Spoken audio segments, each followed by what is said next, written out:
At 78 years old, she sat in her favorite armchair, staring at the unopened letter from the bank. Her hands trembled slightly as she reached for it, knowing what it would say. The checking account her daughter had insisted on managing was nearly empty again. This was the third time this year that money had mysteriously disappeared from her account, each time followed by her daughter's tearful explanations about temporary emergencies and promises to pay it back. The woman who had once balanced family budgets to the penny, who had saved every dollar to give her children the best education possible, who had sacrificed her own dreams so they could chase theirs, now found herself asking a question that broke her heart. When did loving your children become so dangerous to your own survival? If this story feels uncomfortably familiar, if you recognize that knot in your stomach when thinking about your own situation, you're not alone. Millions of seniors worldwide are discovering a devastating truth that no one wants to talk about. The children you love with all your heart may not be capable of protecting your future, and trusting them completely might be the most dangerous mistake you ever make. This isn't about judgment or blame. Adult children aren't necessarily cruel or ungrateful, but they are human beings with their own struggles, their own families to protect, their own financial pressures that can make your nest egg look like the solution to their problems. They are people who genuinely love you while lacking the emotional, financial, or practical resources to care for you properly. And that gap between love and capability is where heartbreak lives.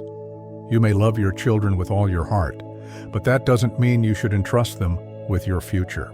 This truth cuts so deep because it challenges everything you believed about family loyalty, about the natural order of generations caring for each other, about the unspoken contract you thought you had made during those decades of devotion and sacrifice. The phone calls that once filled your days have dwindled to quick check-ins, squeezed between their meetings and obligations. The visits that made your calendar meaningful now happen only on holidays, accompanied by the subtle tension of adult children calculating how long they need to stay to fulfill their duty without disrupting their own lives too much. The grandchildren you helped raise barely look up from their devices during visits, too absorbed in their digital worlds to remember the hands that once fed them, rocked them, sacrificed for them. And in those quiet moments where the house feels too empty and the silence too heavy, an uncomfortable question begins to whisper in your mind. If they can barely make time for you now, while you're still independent and capable, what makes you think they'll be there during your greatest need? In your final decades, will your love protect you? Or will it blind you to harsh realities that could leave you vulnerable, dependent, and heartbroken? This question haunts the nights of countless seniors who lie awake wondering whether the children they devoted their lives to will honor that sacrifice once the tables turn and they need care themselves. The transition from being needed to needing others represents one of life's most treacherous passages. For decades, you were the strong one, the provider, the problem solver, the emotional anchor for your family. Your identity was built around giving, protecting, and sacrificing for those you loved. Your worth was measured by how much you could do for others, how many problems you could solve, how many crises you could handle with grace and competence. But age changes everything about these dynamics with ruthless efficiency. Suddenly, you find yourself shifting from caregiver to dependent, from the one who makes decisions to the one who might need decisions made for them, from the source of strength to someone who requires strength from others. This role reversal creates a dangerous vulnerability that most seniors don't recognize until it's far too late to protect themselves.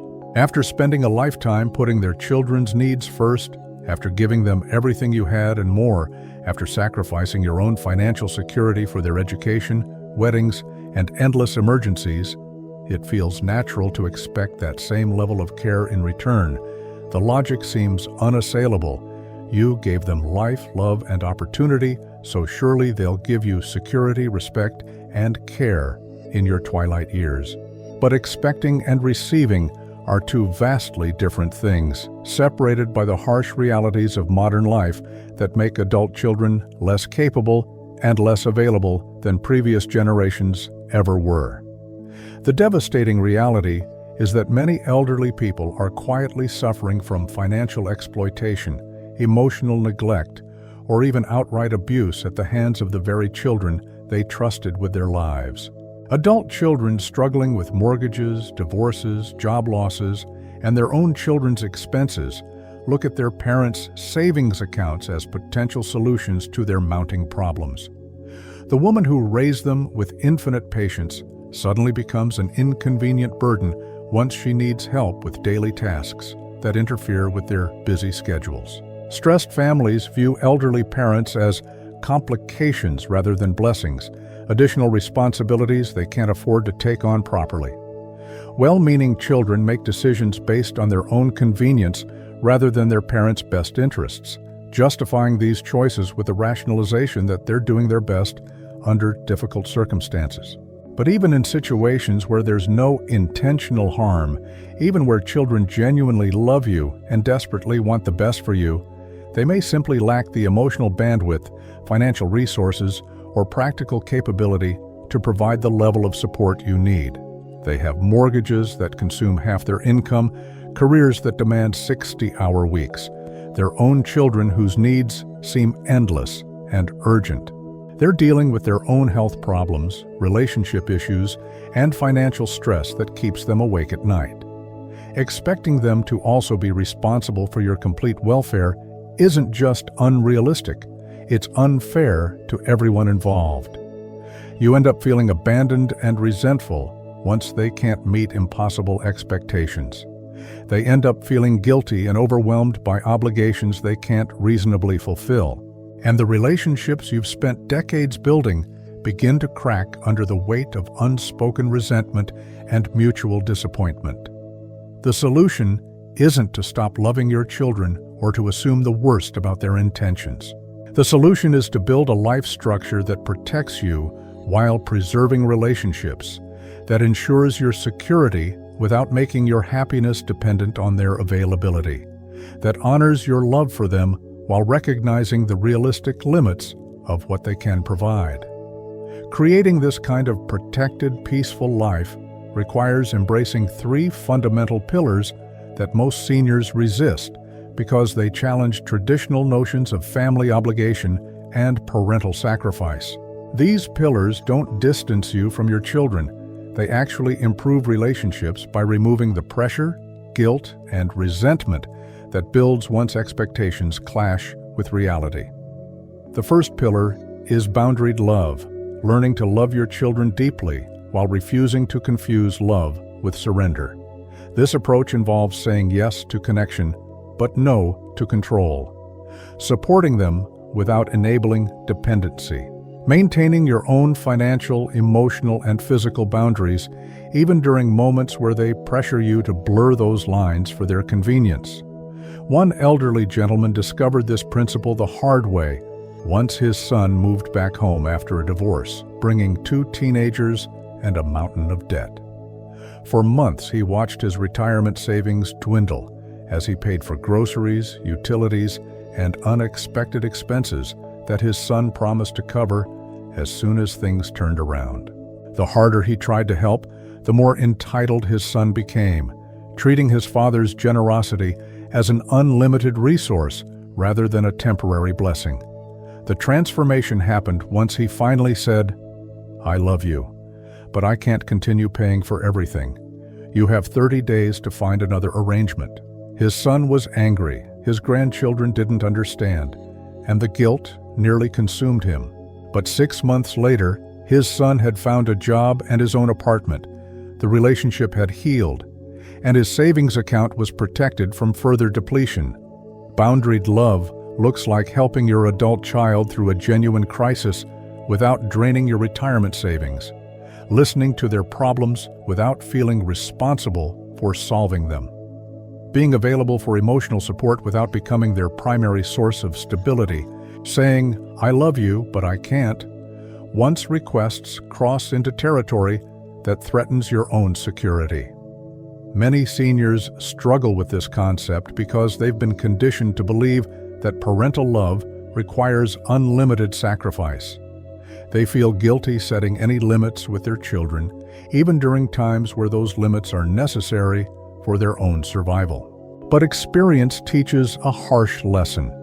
Unlimited sacrifice doesn't create stronger relationships.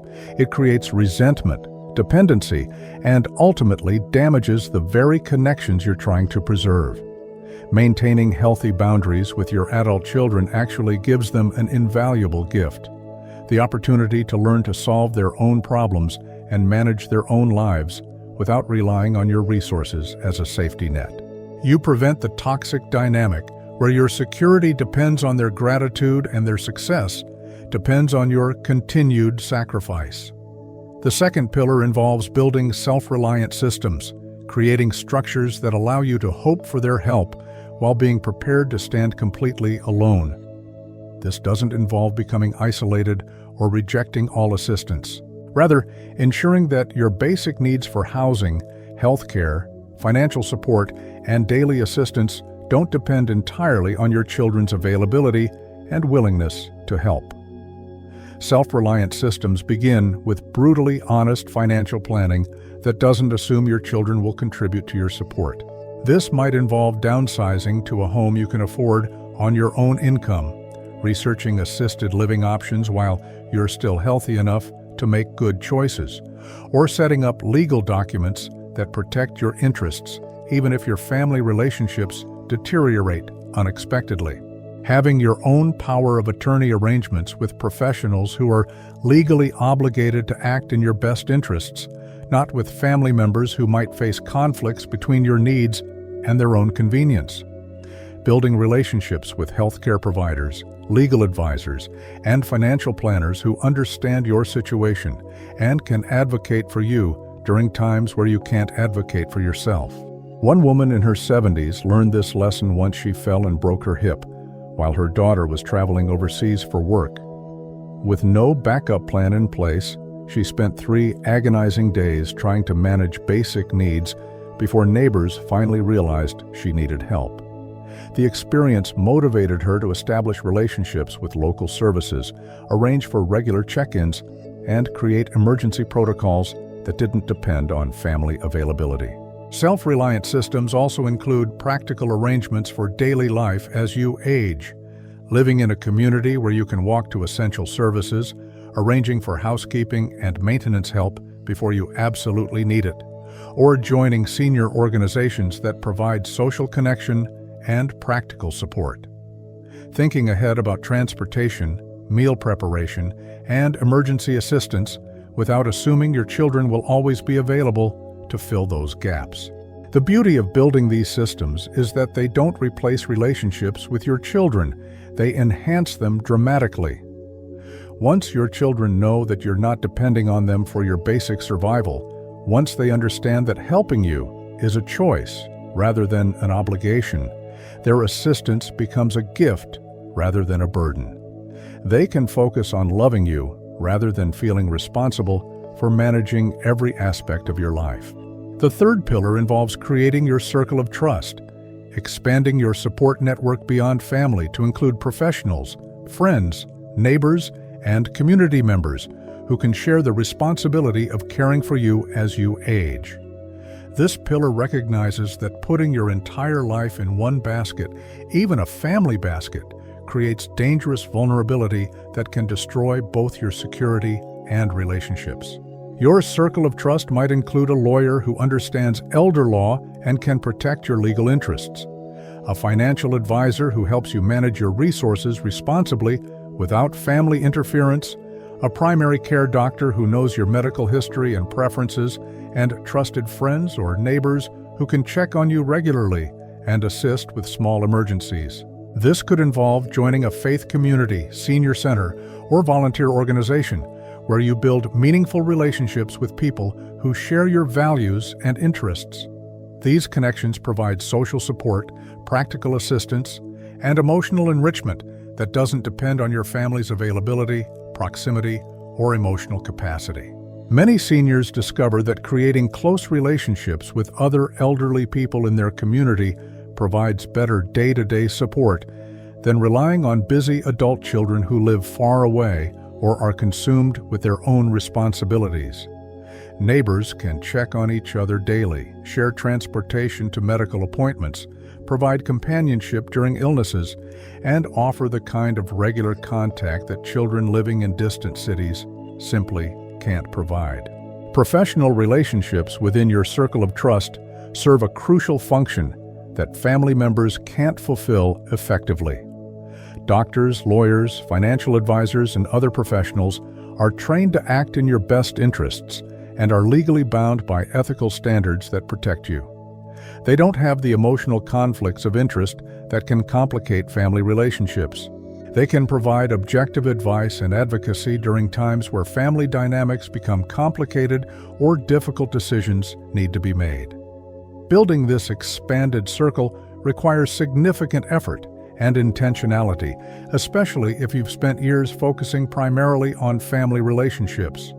Stepping outside your comfort zone to meet new people, joining groups or organizations you've never considered before, or developing friendships with people you previously knew only as acquaintances.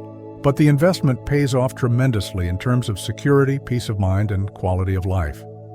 Having multiple sources of support, having professional advocates protecting your interests, having social connections that enrich your daily life, you become much less vulnerable to the inevitable changes and challenges that aging brings to everyone. These three pillars work together to create something remarkable, a life structure that allows you to age with dignity while maintaining loving relationships with your children. Instead of putting impossible pressure on them to be everything you need, you give them the freedom to be what they naturally want to be. Loving children who care about your welfare without being responsible for managing every aspect of your life. Once your security doesn't depend entirely on their availability, once your happiness doesn't hinge on their attention, once your daily needs are met through systems you've created rather than demands you've placed on them, relationships actually improve dramatically. You can enjoy their visits without resenting their absences. You can appreciate their help without feeling abandoned during times where they can't provide it. You can love them freely without the underlying fear that they might disappoint you during your greatest need. This approach requires a fundamental shift in how you think about independence and aging. Instead of viewing your need for support as a sign of failure or decline, you learn to see it as an opportunity to create a life structure that serves your authentic needs while preserving your most precious relationships. The transition to this way of living isn't always easy or comfortable. Acknowledging some uncomfortable truths about family dynamics, accepting responsibility for your own welfare, and sometimes making decisions that feel selfish or unnatural. Having difficult conversations with your children about expectations and boundaries. Changing living arrangements, financial plans, or daily routines you've maintained for years. But the alternative, remaining completely dependent on family members who may not be able or willing to provide the level of support you need, carries much greater risks to both your security and relationships. During times where expectations are unclear, where boundaries are absent, where dependencies are unhealthy, everyone suffers. Parents feel abandoned and children feel overwhelmed, creating cycles of guilt, resentment, and conflict that poison the very relationships they're meant to protect. The courage to build these three pillars in your life comes from recognizing a simple but profound truth. You raised your children to fly, to build their own lives, to pursue their own dreams, and create their own families.